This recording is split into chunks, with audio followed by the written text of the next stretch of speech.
CPIM এর সাধারণ সম্পাদক সীতারাম ইয়েচুরির মৃত্যুতে শোকস্তব্ধ গোটা কোচবিহার জেলা।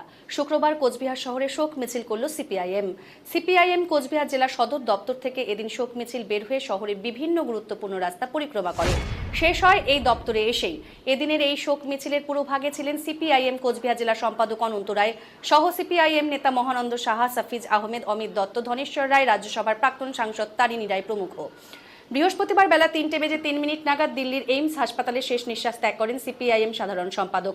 ফুসফুসে সংক্রমণ নিয়ে 19 আগস্ট থেকে এই হাসপাতালে চিকিৎসাধীন ছিলেন সীতারাম ইয়েচুরি।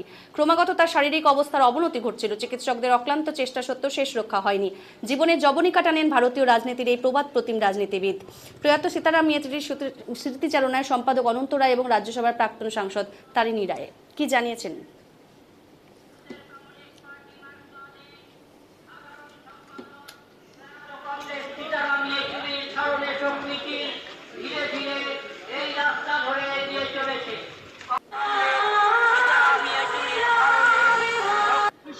সালে দেশের প্রথম, তারপর থেকে সিপিআইএম পার্টির হোল টাইমার।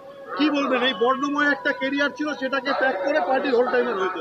অবশ্যই এগুলো বিস্তারিত আলোচনা আমরা করছি এবং তার প্রতি শ্রদ্ধাও জানাচ্ছি।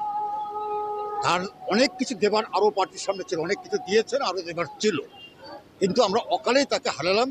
এটা হচ্ছে সবচেয়ে মর্মান্তিক। এটা আমরা শুধু সিপিআইএম বামপন্থী আন্দোলন, গণতান্ত্রিক আন্দোলন এবং বলা যায় যে আজকে আমাদের দেশের যে সাম্প্রদায়িকতার বিরোধী আন্দোলন, এই সবটাতেই ক্ষতিগ্রস্ত হয়।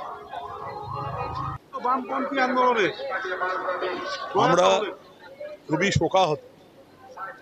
আমাদের পার্টি পলিট ব্যুরোর সদস্য এবং সাধারণ সম্পাদক, তিনি গতকাল 3:03 প্রয়াত হয়েছে।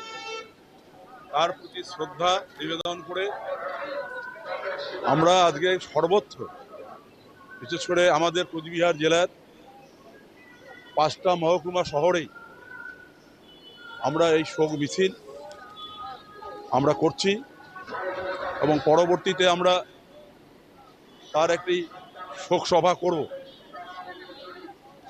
কমরেড সীতারাম ইয়েচুরিকে শ্রদ্ধা জ্ঞাপনের উদ্দেশ্যে আজকে এই মিছিল আমরা সংগঠিত করছি।